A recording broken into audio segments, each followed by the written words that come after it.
Shane Kutibo Mata Anale Pashibo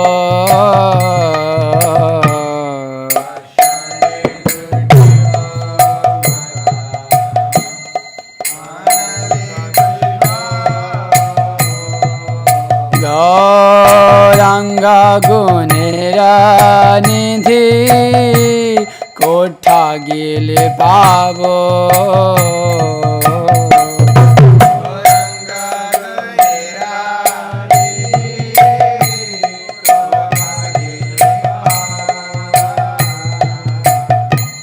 Se sab sangira sange je koi lobhila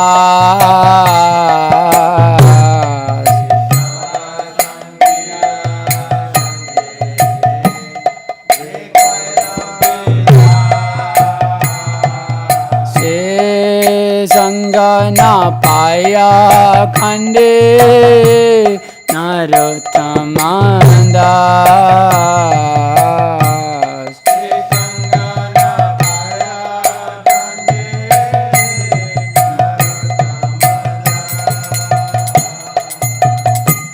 Jayanilo Prema Dhanam Karuna Pracho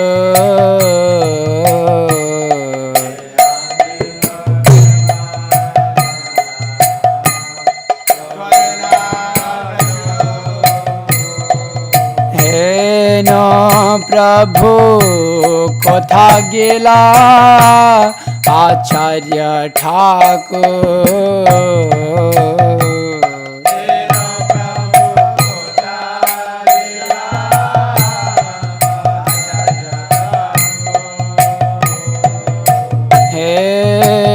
Prabhu Kotha Gila Acharya Thakur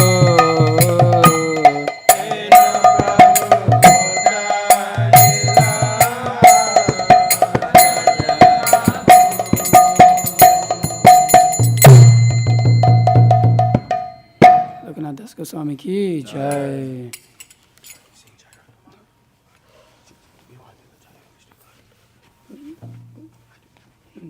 You don't have to do it. Start you.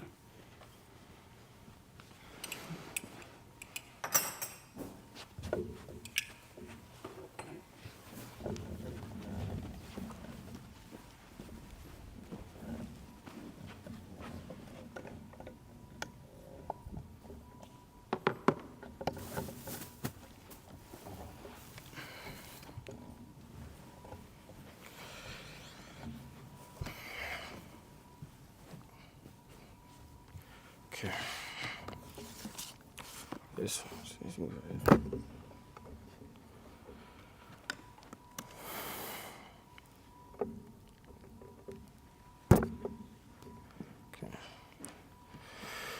Om Ajnanatimranasya Gananjana Salakaya Shakshu Militam Nina Tasmai Shri Guruve Namaha Shri Chaitanya Manobhistam Stapitam Nina Bhutale Swayam Rupakadama Yandati Swapadantikam Vande Ham Shri Guru Shri Tapadakamalam Shri Guru Vaishnavamsha Shri Rupam Sagajatam Saha Raghunapitam Tam Sajivam Sadvedam Savadutam Parijana Saitam Krishna Chaitanya Devam Shri Radha Krishna Pada Sahagana Lalita Shri Visakan Vitamsha Hey Krishna Karuna Sindhu Dindam Bando Jagapate Gopesha Gopika Kanta Radha Namosate Top the Kancha Go Rangi Radha Vinavaneshwari Vishabhanu Sutta Devi Pranamami Haripriye Vanchakalpatu Bacha Kripa Sindhu Bhaya Vacha Patita Nam Pavimbayo Vaishnavi Bhayo Namo Namaha Namo Om Vishnu Padaya Krishna Pasaya Bhutale Shrimate Bhakti Vikasa Swami Niti Namine Namo Om Vishnu Padaya Krishna Prestaya Bhutale Shrimate Bhakti Vedanta Swami Niti Namine Namaste Saraswati Devi Gauravani Pajarane Nirvishesha Srinivadi Pasha Jaya Shri Krishna Chaitanya Prabhu Nityananda Shri Advaita Gadadhar Shivasi Gaur Bhaktavinda Hare Krishna, Krishna Krishna, Hare Hare, Hare Rama, Rama Rama, Hare Hare. Darlingaya Nabase Namo Dargamane Namaha Punyaya Lokaya Mushmabi Varsase Bhavitaya Nivitaya Pitti Devi Karmane Namo Dhamma Vipakaya Mittu Vidikadaja. So today is Srila Lokanath Goswami's disappearance day. As most of us know, he was a great devotee, great acharya in our sampradaya. He was a disciple of Chaitanya Mahaprabhu. And we literally sing his name every day during Guru Puja, as most of us already know, Sri Guru Karuna Sindhu Adam Majanara Bandhu Lokanath Lokara Jivana. Translation, O Lokanath Goswami, O Master, be merciful unto me. Give me the shade of your lotus feet, your fame is spread all over the 3 worlds. So, due to time, it's a lot we can say about Lokanath Goswami, it's a lot. So I'll just try to give, the best to my ability. So he was the first Gaudiya Vaishnava to be instructed by, Chaitanya Mahaprabhu to go to Vrindavan. And while he was there, he constantly traveled throughout the Dham, being absorbed in Krishna's pastimes while simultaneously feeling separation of Lord Chaitanya. He went to one particular place in Vrajabhumi called Kishori Kund, where he stayed for some time to perform his bhajan in isolation. And when he was there, I remember reading he developed an intense desire to serve Krishna in the form of a deity. So intense, because when he was at this place, he figured it was a particularly good spot for his bhajan. He had an intense desire, and Krishna personally came to him and gave him a deity, this deity by the name of, was it Radha Vinod? Yes, Radha Vinod. So you have to be a great devotee for the Lord to personally appear to you and, give you a deity, completely fulfilling his desire to worship Krishna in that form. And so after he got this deity, I remember reading that he got like a bag, and he put the deity in a bag, and he carried it around his neck. He put a string around the bag and carried the deity around his neck. And many people, they saw him carrying the deity around his neck, and they offered, we could build a temple for you, we can, build an ashram. And he said no, he was completely satisfied serving Krishna in solitude. And he actually vowed never to take disciples. He took a vow to never take disciples. However, as we know, Narottam Das Thakur, he became his disciple. So it's an interesting story. Because Narottam Das Thakur, he made a vow to only have him as his guru. So there's a conundrum, it's like Lokanath Goswami said he didn't want disciples, but Narottam Das said, I will never take a guru besides him. So he repeatedly asked him for initiation, repeatedly asked him for diksha, and Lokanath Goswami was adamant, he said no. And then what Narottam Das Thakur, in his utter humility, what he would do is he would, in the middle of the night, for like days on end, he would go to his residence, Lokanath Goswami's residence, and he would clean the place where he used the toilet. Just utter humility. He did this on days on end. And in one instance, Lokanath Goswami was curious, who is cleaning my place? My place is being kept so nicely. Who's doing the service for me? And he set out and he wanted to see who was doing it, and he found Narottam Das Thakur, and he was weeping, Narottam Das Thakur. As you know, you listen to his bhajans, he's weeping, just begging for his mercy. So after being surprised by his utter humility, he agreed to take him on as his disciple. And as you know, Narottam Das Thakur, is so many glories can be said about him. But both are extraordinary personalities in our sampradaya. But Lokanath Goswami Maharaj particularly, he was well respected amongst the Gaudiya Vaishnava community. That Krishnadas Kaviraj, before compiling the Chaitanya Charitamrita, he personally went to him and asked for his blessings. He asked for his blessings so he can write this literature. And out of Lokanath Goswami's humility, he said, you can, I'll give you my blessings, but do not put my name in there. So, as you see, he's not mentioned so much in the Chaitanya Charitamrita. I think this is the same mood as Gopal Bhatta Goswami. Same thing, he requested Krishnadas Kaviraj not to put his name in there.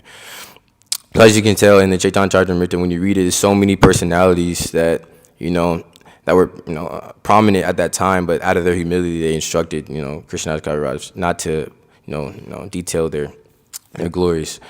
So, he ultimately, he lived a very renounced life. He was dedicated to his bhajan and his worship of Radha Vinod.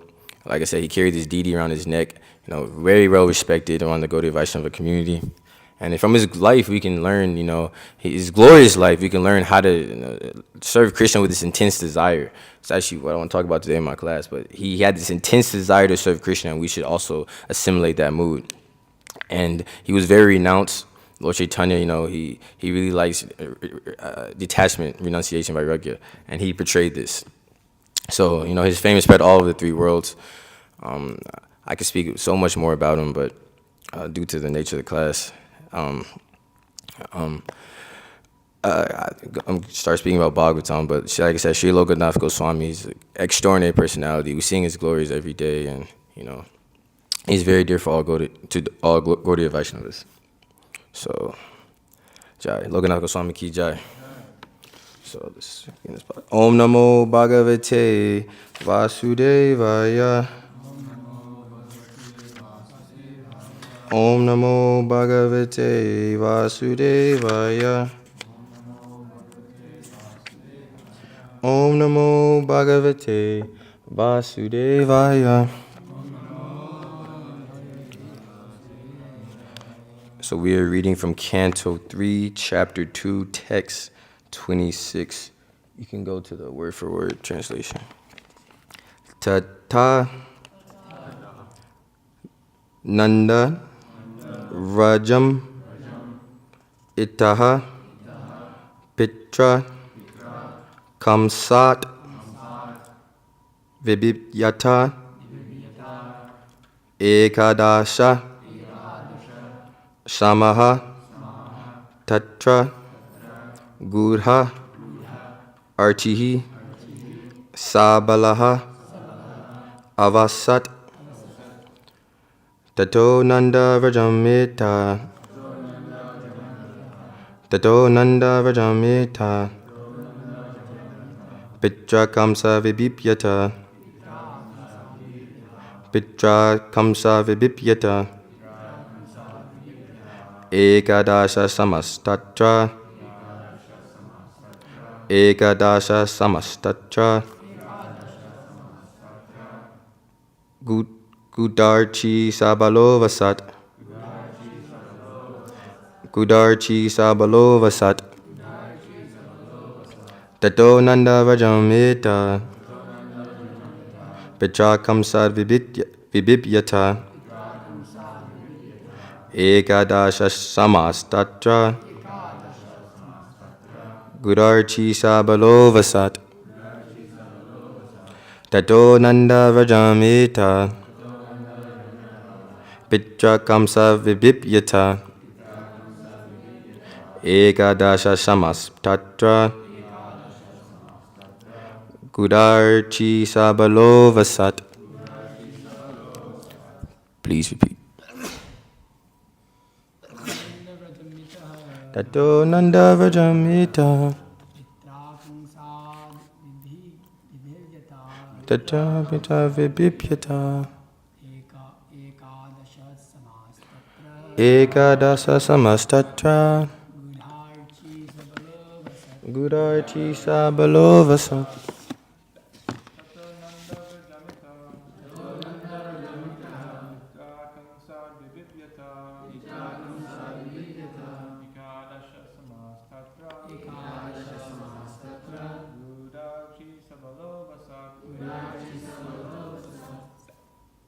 Tato Nanda Vrajam Eta Pitra Kamsa Vibhyata Pitra Kamsa Vibhyata Ekadasha Samastatra Ekadasha Samastatra Gudachi Sabalovasat Gudarchi Sabalovasat.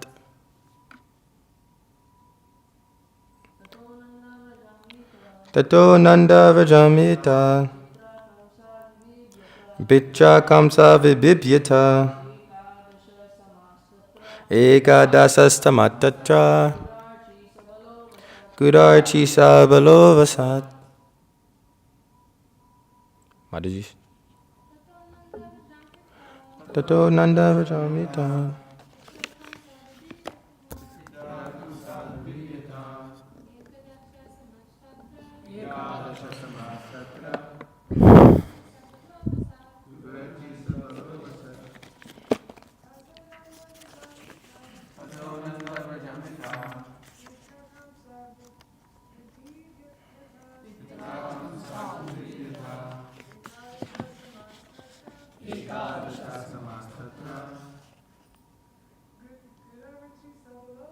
Gudarchi Sabalovasat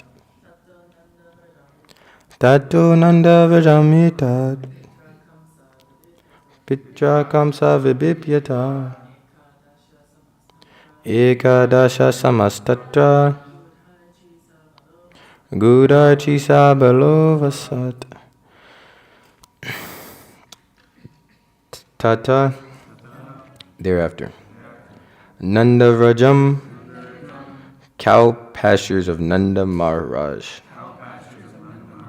Ittaha being brought up. Pitra by his father. Kamsat from Kamsa.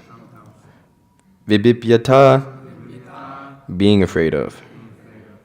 Ekadasha 11.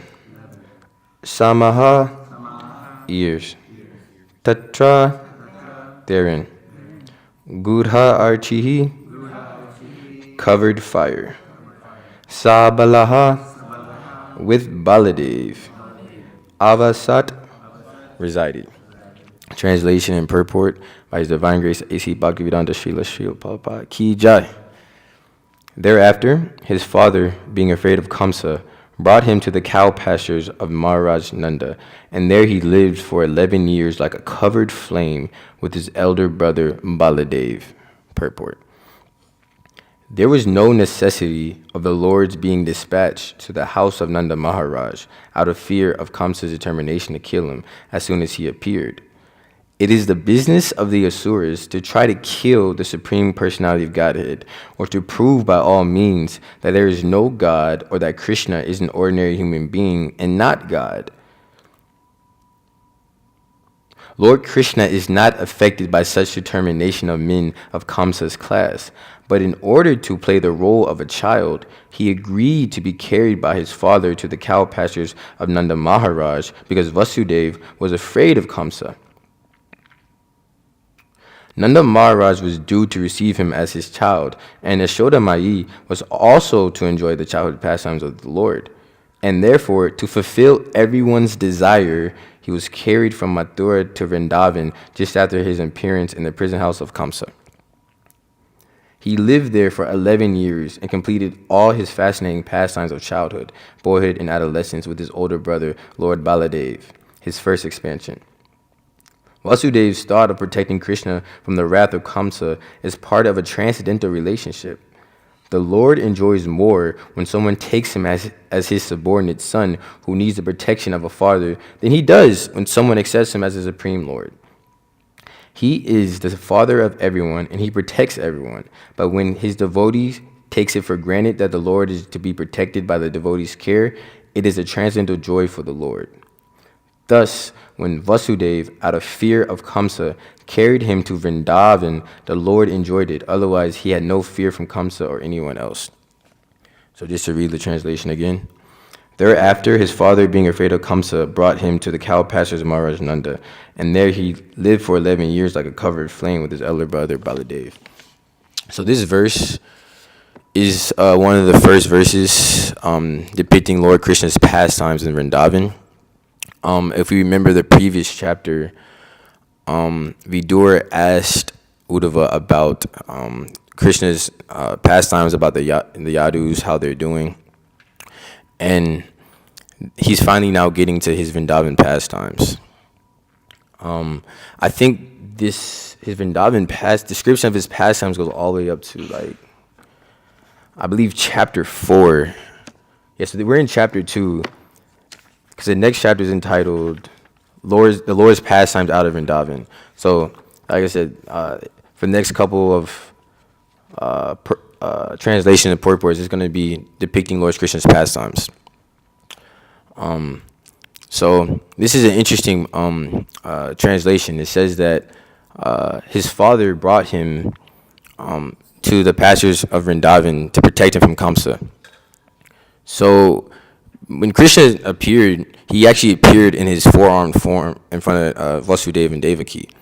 So they knew he was Krishna. They saw he was God, but then he manifested his two-armed form.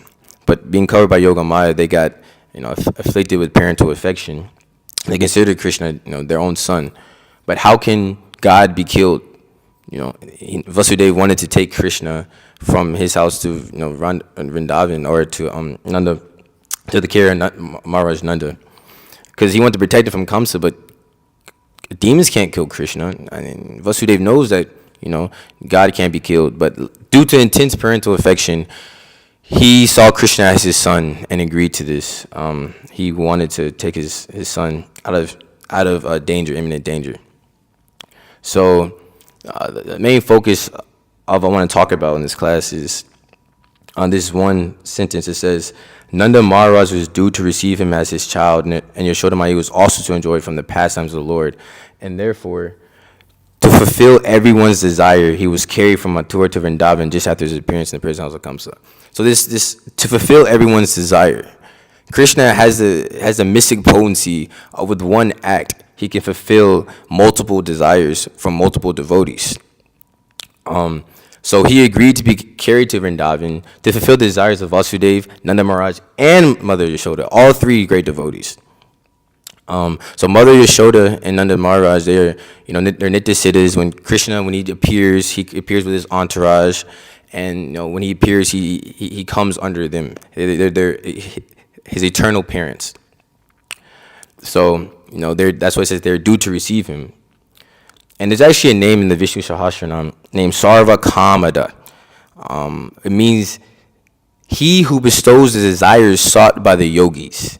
So like I said, Krishna fulfills the desires of the yogis. And as you know, Vasudeva, Nanda Maharaj, and Yashoda Mai, they're the greatest yogis. She says in the Bhagavad Gita, those who constantly think of me, they're the best. So, but there's different types of, transcendentalists or yogis. You have the Jnani, the yogi, and the Bhakta. And they have different desires. Like I said in this verse, it says he fulfills the desires of the yogis. But there's different transcendentalists have different desires that Krishna still ultimately fulfills, because he's Sarva Kamada. So the karmis, they just have a desire to enjoy the material world. They perform austerities, penances to go to heaven.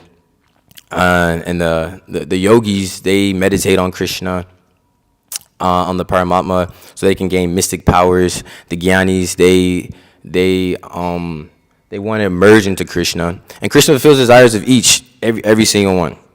So the difference with all the transcendentalists with their desires is the person in Krishna consciousness and the person not in Krishna consciousness, they're differentiated by their desires. And that's why the Bhakta is superior, because he has the highest desire to full service to Krishna without any personal aggrandizement. So, like I said, verse Bhagavad Gita 6:47, he who always thinks of me and renders transcendental loving service to me, he's the best yogi of all. It even says that we were chanting this in I think there's in marathon, chapter 12 of the Bhagavad Gita, last verse, Ye tu dhamarmitam idam yatotam paripashite.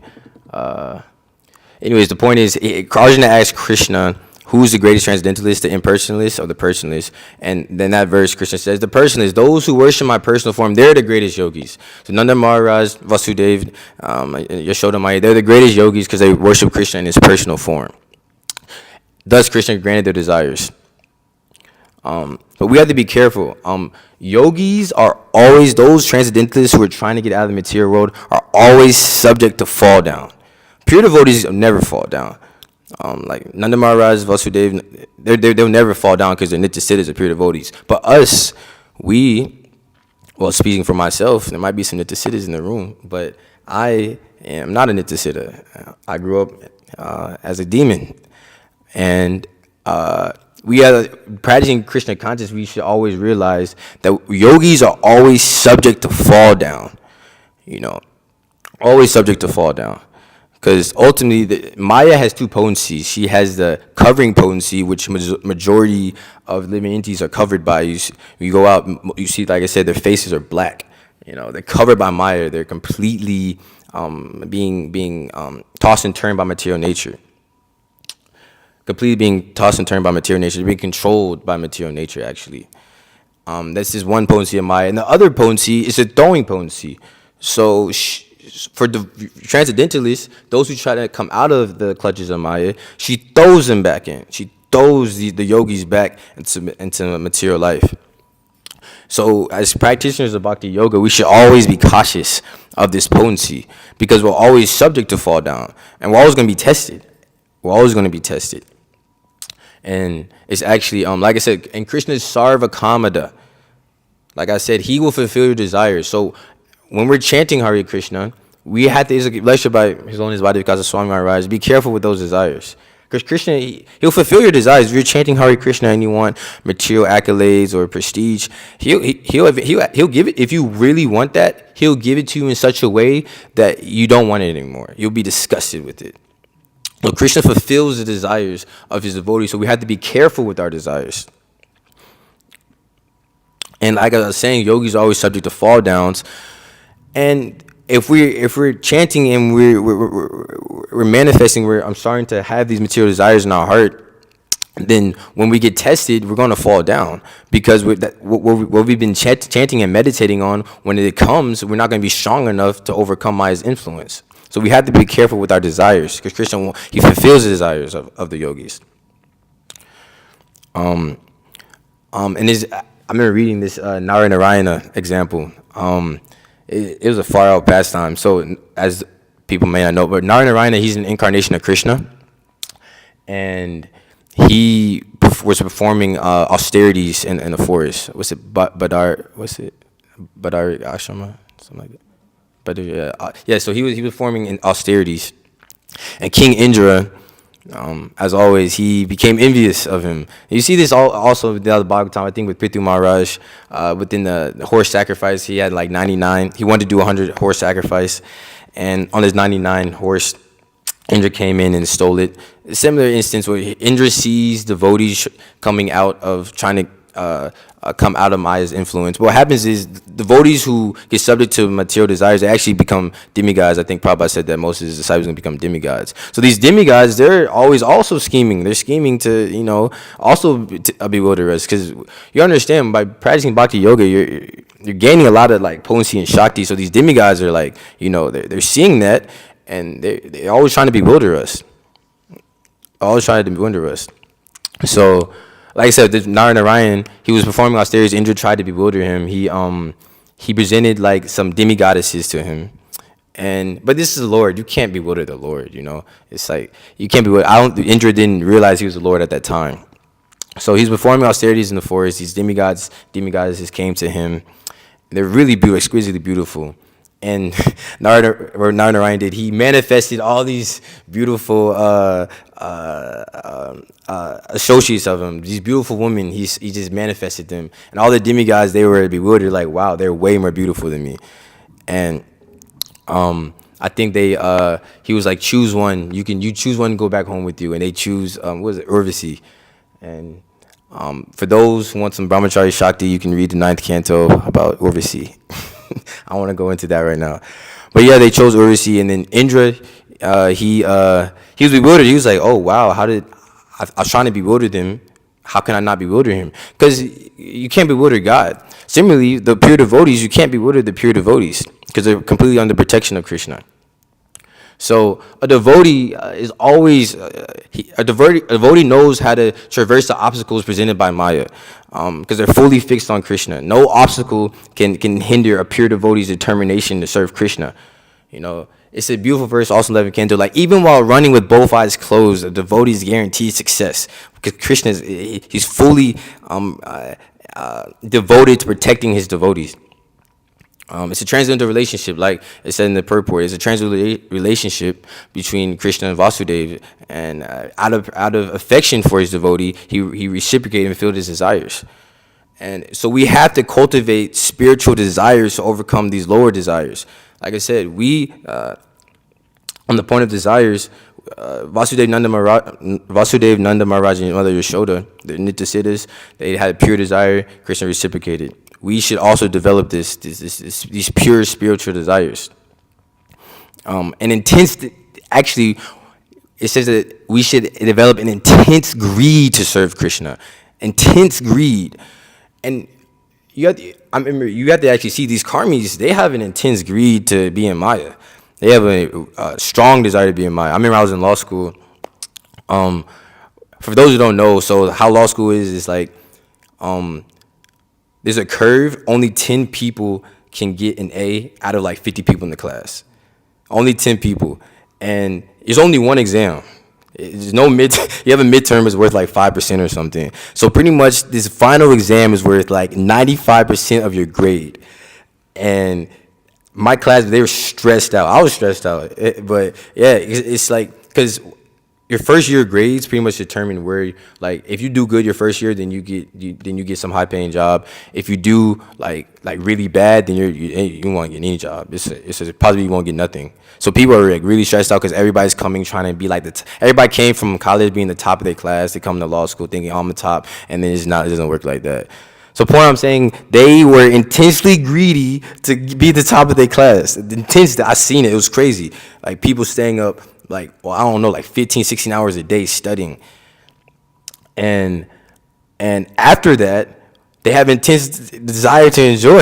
It's really crazy. Like I remember, like I had a buddy right after exam. You literally see him running to his car so he can like do some intoxication. Like literally running. I literally saw him running from the exam room, running to his car so he can intoxicate. He had an intense greed. He had an intense desire to enjoy his senses. So what to say about us as devotees? We should have even more intense desire than the karmis, and their desire is very intense, very intense. But how do we develop this intense desire? How do we do it? So I'm gonna speak to that a little bit later, but ultimately we have to cultivate these spiritual desires to combat these material desires. Because I was actually talking to my host Prabhu about this, that there's a verse in Bhagavad Gita 270, that as the waves of desires come to a yogi, he's not disturbed by them. Meaning sometimes desires come to you without you necessarily, they just come based on like your past bad habits. But a yogi has to tolerate them. He realizes this is just another trick of Maya. You know, you have to, and as they come, you have to realize it's a trick, and you have to simultaneously cultivate spiritual desires to combat them. So we're actually in this material world because of our deep-rooted desire to be enjoyers. We want to enjoy without Krishna. It says in the Bhagavad Gita, we came in this material world because of the desire and hate. So, and in the 15th chapter of Bhagavad Gita, it talks about this banyan tree. This banyan tree. And those who've been to India, if you see a banyan tree, it's my first time seeing it. I see why Krishna used this analogy. Pretty much, it's like literally, you have roots coming up, you have branches going down. You don't know what is a root or a branch. It's just like a maze. It's really confusing. And so Krishna uses an analogy in the 15th chapter that the material world is compared to a banyan tree. And it has different analogies about the limbs and the leaves and stuff like that. But the point is, this banyan tree is the ultimate entrapment. That it's an analogy, but when we get attached to the material body, we get caught in this banyan tree of nescience. When we become attached to this material, we forget who we are.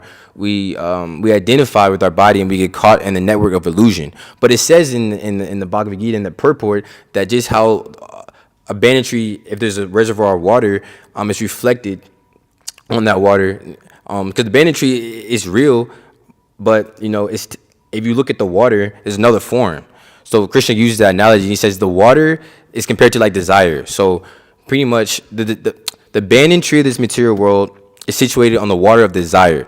What does that mean? That means by desire we can get out of the material world and go into the spiritual consciousness. By desire alone, we can be situated in the spiritual atmosphere, the reality. What we're in right now. Although it's temporary, it's not actual reality. Reality is in the spiritual world.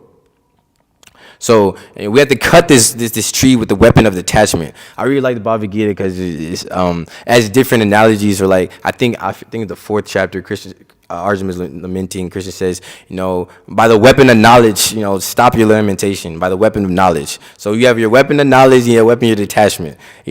Armed with both, fight. Fight this nescience of ignorance. So. Like I said, our primary contamination actually is our desire to live in this world without serving Krishna. That's the primary contamination we have in our heart. After countless lifetimes of being enjoyers, we have diverted from our real intentions, because ultimately we have to serve something. Where if we don't serve Krishna, we'll be forced to serve our senses. So once we realize we have nothing to do with this world, then we can be free from suffering. once we realize that Krishna is the ultimate enjoyer, because you read the Bhagavatam, it talks about, like Mahavishnu, this expansion, and how the material world works. All this is important because not only is it transcendental knowledge, but we get an understanding that we are not enjoyers. We didn't create this world. It's very intricate details of how this world was created, how was it manifested from Mahavishnu, and then it came out, and then he looked at it, and then what's this Garbhodakshai Vishnu, and then and then he goes in, and then all the atoms. It's a very intricate process. But if we understand this, we realize, wow, so much stuff is going on by Krishna that we just didn't do. So how can we try to enjoy this world that wasn't created by us? People think, oh, I have my family, I have my friends, I created this situation. You didn't create anything. I was looking at this picture of Mahavishnu, and you realize how small you are in this world. You're like very small. I think it's like what you're 1/10,000th the tip of a hair or something like that. Yeah, that's who you are. That is your atomic size. You are very small. But somehow we think we're like big men in this world. We are very small. And I think when I look at that picture, I'm like, wow, like you really have no real sense of like, only real thing you can control is how you react to your desires. Because like I said, desires will come to you, but your control lies in whether you want to cultivate spiritual desires to come to Krishna or you want to feed into these material desires. That's where your free will lies. And that's where these yogis fall down, is because they get tempted by these material desires, and because they're cultivating them. These yogis, like I said, they're meditating on Krishna and the heart is Paramatma just so they can gain mystic powers. This is not pure devotional service. It's subject to fall down. But bhaktas, those who practice pure devotional service, like I said, while running with both eyes closed, they can overcome the obstacles of Maya.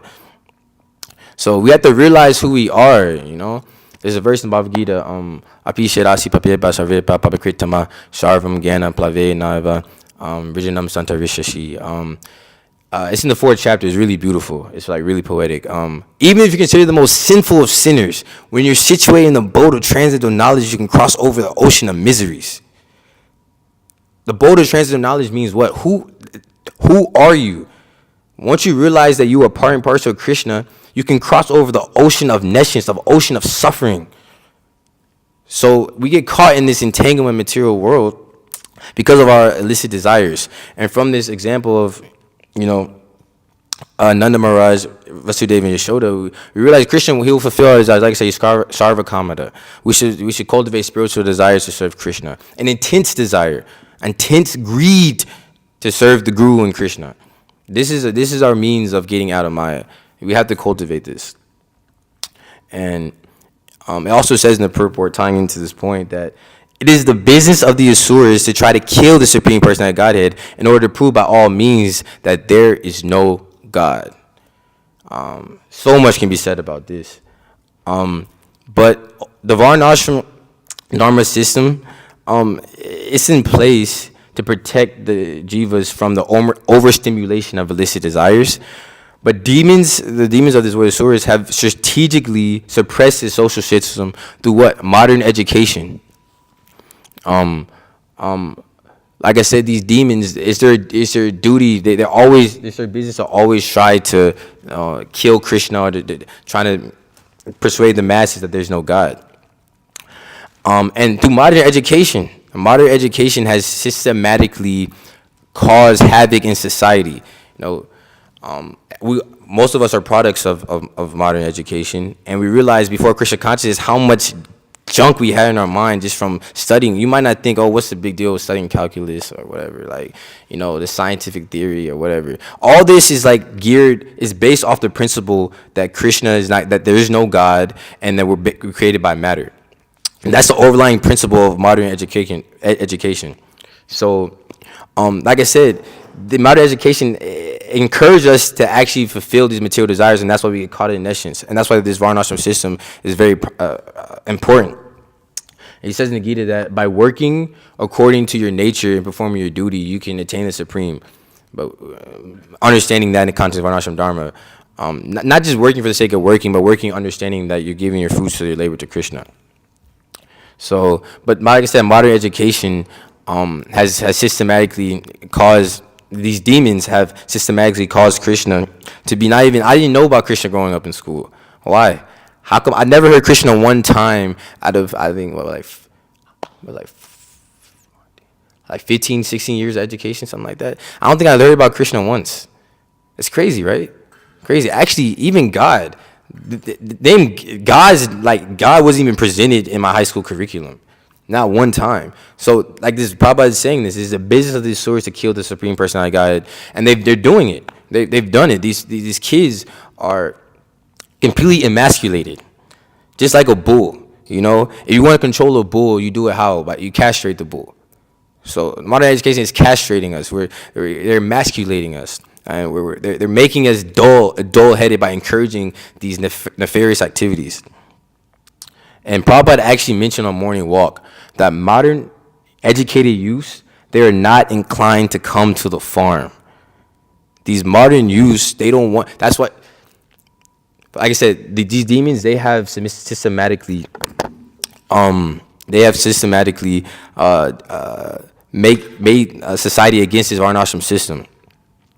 So much to the point that they have no faith that you can live naturally off the land. They think you need these modern conveniences to be happy. I was looking at a statistic, and the USDA said that in the 1800s, what was it, like 9 out of 10 families lived on the farm in America. So it's possible. It's definitely possible. I think now, like less than 2% of families live on farms in America. It's crazy. But yet, all our food is coming from the farm. So it's possible, but yet, like, modern education has convinced us that we have to engage in, these materialistic studies. We have to, have some materialistic job, and we have to just, this American dream that they're presenting us it's a hoax. They're cheating us. The Guru Maharaj says that, they're cheating us into believing we could be happy in this material world, and that's why it's our duty as practitioners of the Krishna conscious movement to educate the masses. Prabhupada said this movement is meant for educating people. And book distribution without farm communities is one hand clapping. So we have to understand the purpose of what this book distribution. We're not just doing it just to do it. It's easy just to get caught up in the moment. We're doing it because we're trying to start a revolution. Everybody here is a revolutionary. Everybody in this room is a revolutionary. Why? Guru Maharaj says in Mothers and Masters, His Holiness Bhaktivedanta Swami says in Mothers and Masters that it's different definitions of revolution. He talks about how there's a French Revolution and what English Revolution, and how it's really just they try to overthrow a leader, they implement some idea, and then a couple years later they want to revolt again. This is not. Guru Maharaj says there's another definition of revolution means to revolve. For example, like the sun is revolving. The sun is revolving, so coming in a full circle. So revolution meaning coming back to what's normal, revolving to what's the status quo. And the status quo is Krishna's system. Like this Chaturvarna Maya Shreshtam. Like Krishna created this Varnashram Dharma system for the living entities to be in this world, satisfy whatever material desires they have in a regulated way, and cultivate Krishna consciousness. So, like I said, we are revolutionaries. Everybody here, we're revolutionaries because we're dedicated to the mission of Krishna consciousness. However, these asuras are dedicated also to kill Krishna, to get him out of the modern psyche. So we have to understand these farm communities are meant ultimately so we can help cultivate spiritual desires within ourselves and within the masses. I remember this one devotee in DC was trying to, I think he's a leader there. Yeah, he is some position. Anyways, he was trying to tell me, I was trying to tell him how Varnashram Dharma is important in society.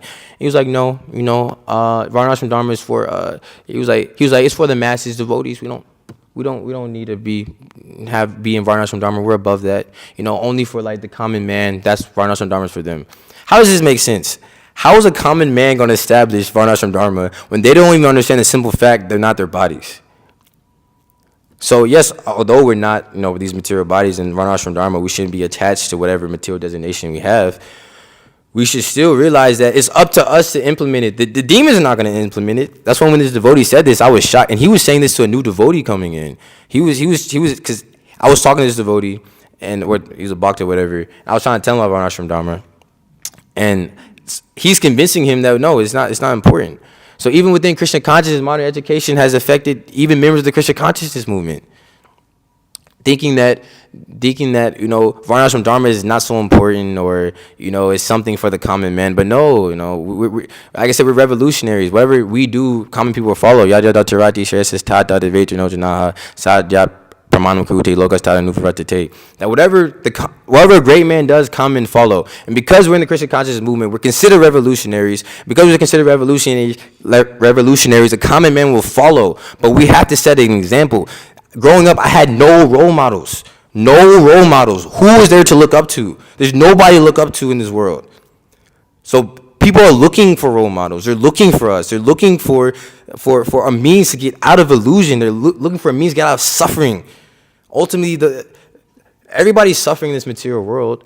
But I think Prahlad Maharaj said this. I'm not completely sure, but the problem is worse than the solution itself. Their solution is worse than the problem. I said that wrong. Yeah, the solution is worse than their problem. I have anxiety. I have a headache. Oh, let me just smoke a joint. Or, oh man, I'm feeling lonely. Let me go to the club. Your solution is worse than the problem because you're engaging more in sinful activities. It says that every word, every activity of a karmi further entangles him in material existence. Really, it's not even karmis. They're less than sutras. They're malechas. Every activity they perform is entangling them more and more in nescience. So it's our duty as revolutionaries to educate them, to bring them to a higher standard of Krishna consciousness. We do it by book distribution and farm communities. And we also have to have faith in this. It's not that, we theoretically understand it. No, we should have intense faith. Intense faith. By having intense faith, we can cultivate a intense desire to serve Krishna. So these demons, you see, even my own Guru Maharaj, they arrested him for trying to preach the pure messages of Krishna consciousness. The demons are always trying to kill the Supreme Person God to prove that there's no God. They arrested him for simply trying to preach pure Krishna consciousness while you have completely egregious individuals walking around, drunkards and meat eaters. In the eyes of God, these people are real criminals, but somebody who wants to preach Krishna consciousness, he's considered criminal and is arrested. How can somebody who's tasting the fruit of love of God and giving to others, how can he be considered a criminal?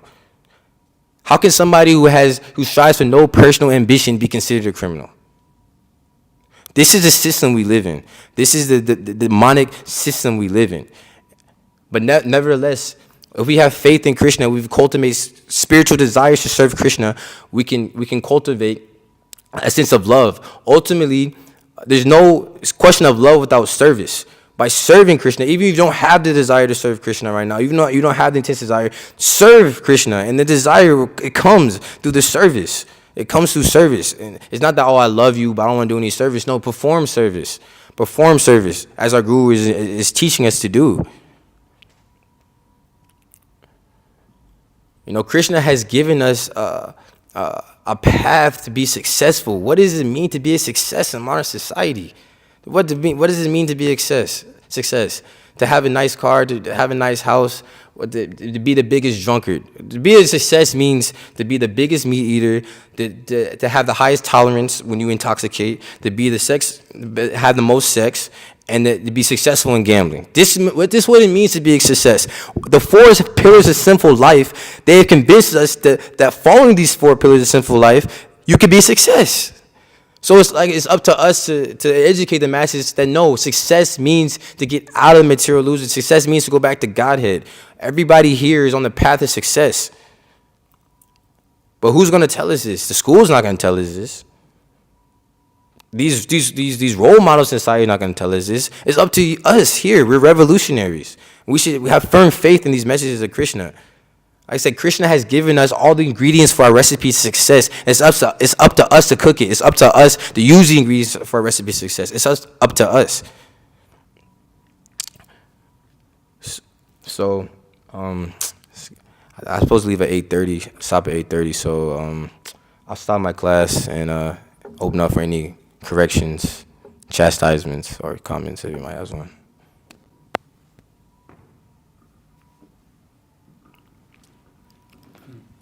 I was going to say that in this point you're making about the demons, here all of the different relationships with Krishnas are being described.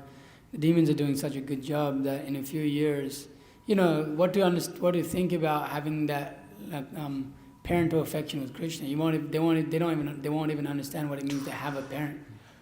So how can they conceive of loving Krishna in this particular way? The demons are doing such a good job. They're destroying the family, destroying even friendship. What is a friendship nowadays? So it's quite a really bad situation in material life that, we're teaching them about how you can have this relationship with Krishna, but they don't even have at least a material conception. But they don't even have that even now. What is a mother? The mother kills her baby in her womb.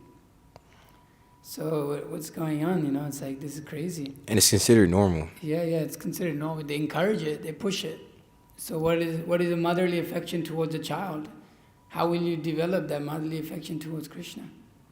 Yeah, I think Arjun makes this point too, this Varna Sankara, I mean, it's a good point. It was his argument. Krishna, he didn't necessarily refute that point, but he was making a point that just follow what I say. But Arjun made this point also, like, how can there be a successful society if there's unwanted progeny? Varna Sankara, like you're saying, it's like, and it's actually, I remember when I started being celibate, everybody was looking at me like I was crazy, like, bro, what is wrong with you? Like, bro, what, are you crazy?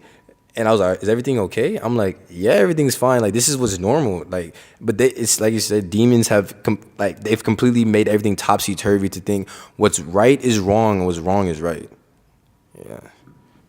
Yes, one of the points. And the other thing I was thinking was that, I was just thinking about this at Guru Puja, that it's actually so stupid that we desire like some name, fame, adoration. It's like super dumb. Like, what are you going to get out? Actually, at the end, you don't get anything at all. And the fact that, if you serve the Guru, Shri Guru Charani Rati, Isi Uttamangati, why am I forgetting this? Jai Prasadi Puri Sarve Ash. That can fulfill all your desires, and it's so dumb for us to want this, anything else. It's really stupid, actually. But somehow or other, that, like, with the idea of devotional service, we develop. I mean, I have one devotee, one devotee I was with in Australia for a long time. He specifically wrote that he was in Vrindavan and he was harboring desires that, that he didn't even recognize. So even within devotional service, it's like one thing that the desires coming outside of devotional service, you can kind of recognize them a little bit. But then the desires that rise in within devotional service, if we're thinking ourselves to be on a high platform, we'll think that those material desires that we have in our heart are spiritual. And that's the most dangerous. That's a good point. Out of everything, that's the most dangerous. When you start to think that your desires are spiritual, then you're in a dangerous position. So you should always be very cautious in considering that where your desires are at, and to be very in terms of like going forward in Krishna consciousness, always being cautious that actually I can fall down at any moment. The same principle of Lord Chaitanya Mahaprabhu's principle. I'm not a grihastha, I'm not a brahmachari, I'm not a sannyasi, I'm the servant of Krishna. Maintaining that principle and trying to really push our desires in that direction, but having no desire. Whatever my guru wants me to do, I will do. I don't care. Whatever what the Vaishnavas and the what Prabhupada wants me to do, that I will do. I don't care for this thing and that thing. It's like change.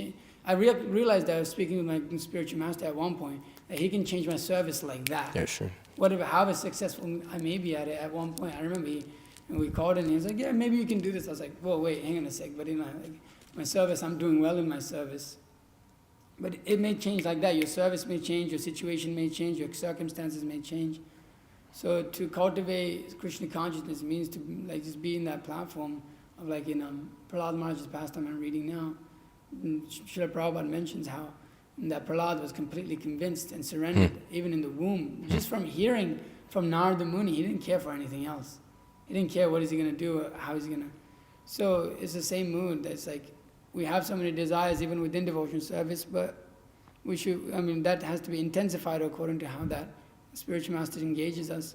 But being careful not to, to get ahead of ourselves and look at everything as spiritual, because then you end up in a bad situation. Like I'm seeing my friend, he's my friend, my senior, he's so much more senior to me. Now he's in Australia. And in a terrible situation in which he's completely bewildered, and I'm watching him speak, and I'm shocked. Wow. Just so bewildered by the material energy, thinking your material desires to be spiritual. Yeah. So it's really important. We have to develop intense desire to serve Krishna, but one has to be really careful in that. Within that realm, it's not cultivated or mixed. And then instead of the, like in Chaitanya Charitamrita describes that you've got your bhakti lata, but at one point, if you let your material desires creep in, you think that the weeds of devotional service to be the main creeper, and you water that, and it takes over, and you don't even recognize it, and nobody else can recognize it because it's too late. Especially in this personality, he was in Vrindavan. Everybody thought he was a pure devotee. Everybody thought he was on the platform of pure devotional service. Nobody could say anything. Nobody could recognize all the faults in his service. So nobody will, after some time in devotional service especially, nobody will be able to recognize, because you can't. Like even now, you can judge karmis. You can't judge devotees. It's hard. It's hard. Even like now, even when devotees are like junior to you, it's hard to judge them. It's like whoa, how do you? Because you live with them, so it's really difficult. So it's like it takes a lot. Yeah, determination, and real cautiousness. Prabhupada told us like that we're in the West, we have a disease, even in India, but we should be especially careful with our desires. Yeah, like that. Love that lecture. So awesome. Be careful with those desires. Be careful with those. Everybody should listen to that lecture. It's really far out. But just a quick thing, what you were saying. Krishna says that in the Bhagavad Gita that those who are practicing, I don't want to butcher I'll just paraphrase. Those who are trying to attain perfection, but they're meditating on sense objects, they're considered pretenders. So, like you said, the devotee you're speaking of, it might seem like, he's advanced, bhakta, but he's ultimately a pretender according to Krishna, because he's cultivating these material desires within his heart whilst trying to practice Krishna consciousness. So we shouldn't be pretenders. If we're having these anarthas, we should reveal our mind actually to those who can help it. If you don't reveal your mind, it's going to eat you up. It may not also be just like sense. It may not be sometimes seeming like they're even to themselves. It's not meditating on like gross sense gratification, and so sometimes it's just like the different. Well, at least Vishwanath Chakravarti Thakur describes the name, fame, adoration, and all that comes with devotional service. That's even more dangerous. Yeah, sure.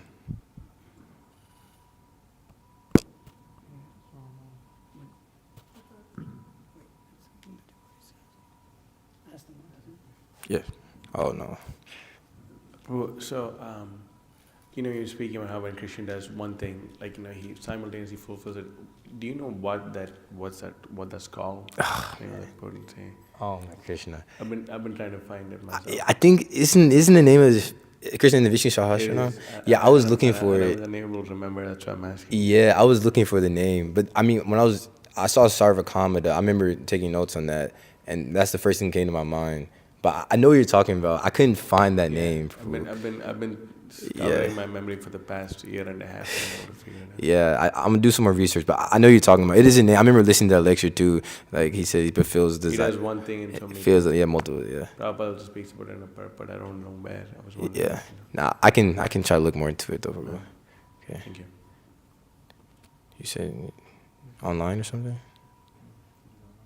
Or the Majis having questions? Yeah. Yeah.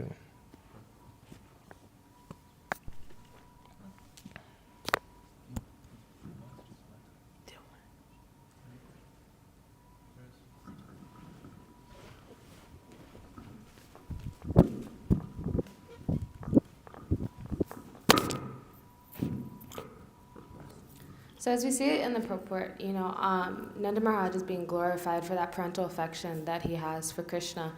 And so theoretically, it's easy for me to understand how that's like the topmost position of a devotee. And we're also supposed to, see the spiritual master, on, equal to at least, as we see Krishna.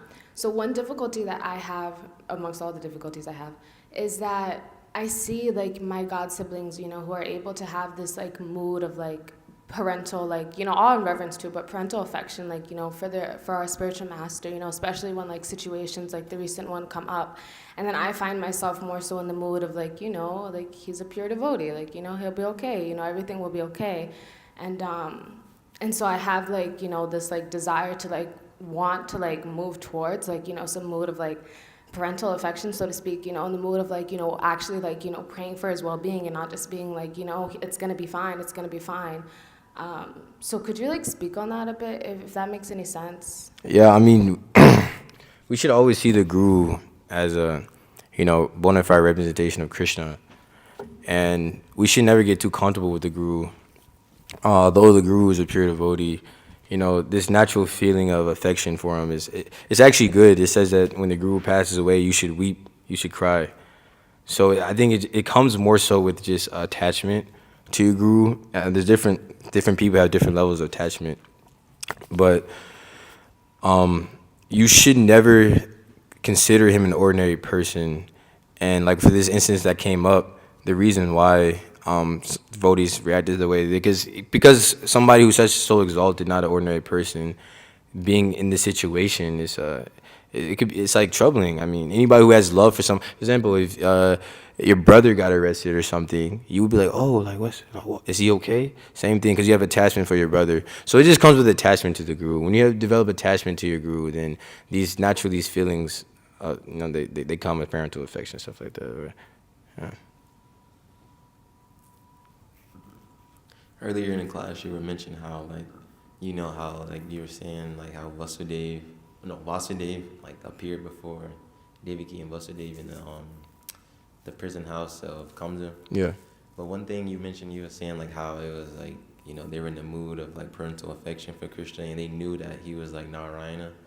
I think it was, like, Gokul Chandra Prabhu or, like, Guru Maharaj that said in class how, like, even though they knew he was like Vasudev, and like he appeared in 4 arms, they still were like saying like, oh, turn back to Krishna, like he's coming. Like even though he knew he was God and he can't get killed, he still like were in that, you know, in that mood, like, oh, turn back to Krishna, like So you can't like break that, like it's true. That parental affection is shown. Even if God tells you I'm God, he's like, you're still my son. It's very. I mean, ultimately, it's the yoga Maya potency. Just, you know, because Krishna likes that. He doesn't like to see his pure devotees. Just he likes to have that mellow, that rasa with them of playing this. Like it says in the purport, Krishna enjoys more when somebody tries to protect him than going to God. Oh, please protect me. You know. I mean, that's a basic, you know, basic understanding. But you know, Krishna enjoys more when he's the child.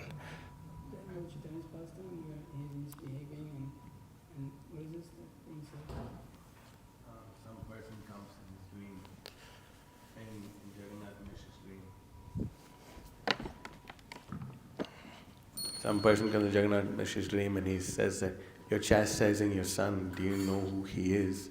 He said, even if my son is the Supreme Lord Narayan, I'm his father, and it's my duty to chastise him. Wow. Therefore, I'm going to chastise him. Wow. Moses, do you want to talk about that, what we talked about yesterday, about how Devaki and Vasudev are like expansions of... Is it an order or is it a request? I wanted to bring it up in class. I have a understanding of it, but I feel like you could explain it better. Is it an order or is it a request? Bro, it's a request, Prabhu. I decline. Oh, anyway. If you wanted to know some nectar about this pastime, you can talk to Maholsa Prabhu after class. He can fill you in. Also, there was one other pastime by like Prahlad Maharaj, Mahosa Prabhu said, when he was like thrown off the cliff, he was like falling and then like he was holding his chest. Yeah, I heard about that that pastime. Wanting to protect like the super soul in the heart. Yeah, exactly. Like, hurt. That was like another. Like, Yeah, it's far out. It's inconceivable. You can't conceive of this stuff. You said there's a question online or something? I mean, offering, yes. So,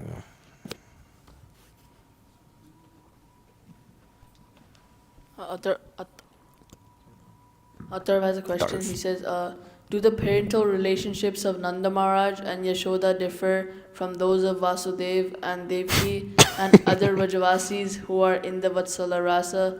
So if you could describe the differences. Yeah, that's what literally me and Mose were talking about. It's literally what we were talking about. So I can explain it, but I don't want to speculate any part of it, nor do I want to misinterpret any part of it. So if Atharv would like to reach out to Mahosa Prabhu to explain this, he can, because I mean, like I said, it's pretty far out, but I'ma defer it to No, I'm not gonna order. Come on, I'm not gonna order Mos. What is that, bro? No, I'm not gonna order him. Nah, I'm not gonna order him, bro. I'm not gonna order him.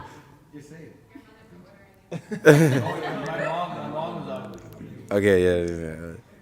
So, Mos is like my guru, so I can't order the guru. You know, he brought me to Krishna consciousness. You should never I'm order. going to get up and leave. Okay, so this point, the difference is the point we were discussing yesterday is that Vishwanath Chakravarti Thakur makes a comment on 10.8.40. That was the Yeah, it was like verse we were- 10.8.47. Yeah, so he I think. says, Yeah. you know, and that verse is speaking about how Sutapa and Vrishni and all of them, they're coming. Yeah. And we see that over there that they become, that verse says that they become Nanda and Yashoda in Vrindavan. So and in that purport, Srila Prabhupada writes that Sutapa and Vrishni, am I messing their names up? Sorry. Drona and Drona, and yeah, Dhara, the Drona, next yeah, line. Drona, yeah. So they are actually sadhana siddhas. Yeah. Whereas Yashoda and Nanda Maharaj are Nitya Siddhas. So how can you understand that the sadhana siddhas became Nitya Siddhas? So this conundrum is answered by Vishwanath Chakravarti Thakur, where he says that Drona and Dhara enter into the bodies of Yashoda and Devaki. And we can understand this just like Vasudeva Krishna. So Vasudeva Krishna, you know, when the minute the chariot is leaving Vrindavan, he expands out of Brajendra Nandan Krishna. You know, and then like he's separated from. But then, you know, when Vasudeva got Vasudeva Krishna into Vrindavan, he merged into Brajendra Nandan Krishna because he's the original Supreme Personality of Godhead. So we also similarly understand that as you move away from Vrindavan, you know, the degree of opulence, the degree of Aishwarya increases more and more and more and more. So as the degree of opulence increases more and more, then the remembrance of Krishna being God increases, and the feeling of, oh, he's my son, decreases. So there's some degree of that. There's some degree. So difference between the feeling that Vasudeva and Devaki have toward Krishna, and the difference between Nanda and Yashoda have Krishna. There's some tinge of this being God. They know that he's God, you know, but Yashoda has no clue that he's God. He's just Krishna. He's just someone I can run behind with a stick and I can catch him if I need to. So there's that different, there's that knowledge, there's that jnana that Krishna is God, but they don't know. And even if they know, like, it's almost like they forget. Right. You know, and we can even see that when Krishna comes around the entire arena to show you that he killed him, when he drags him around, then at that point of time, Vasudeva and Devaki, they're completely in like, oh, this is God, this is my son, and like, you know, he's unable to, you know, like treat him. They were going to pray to him, but immediately Krishna desires his Yogamaya potency to cover them over. We don't really find that, you know, they think, oh, should I start to pray to this child? Even when Yashodamai saw the dirt and the universe inside Krishna's mouth, all the universes and all that, she was thinking, what is this? Is my son? But even before she can even think about it, even Gargamuni informs Vasudeva that this is my, you know, that your father, you know, that your son is actually God, that he was Narayana. But they don't think much of it. And they don't even consider it, you know, but there's some degree of consideration and more can be analyzed. Yeah. I don't know, did everybody get that? So pretty much Vasudev and Devaki are expansions of Yashoda and Nanda Maharaj. Yeah, and Bhakti Vikas Maharaj speaks about this in that lecture, Devaki Nandana. Yeah, exactly. You can listen to that. I mean, that's far out. Think about it. They're these expansions. Vasudev and Devi are expansions of Yashoda Mai and Nanda Maharaj. Like, it's a far out point. It's really far out. But, okay, it's getting late. Shrimad Bhagavatam Ki Jai.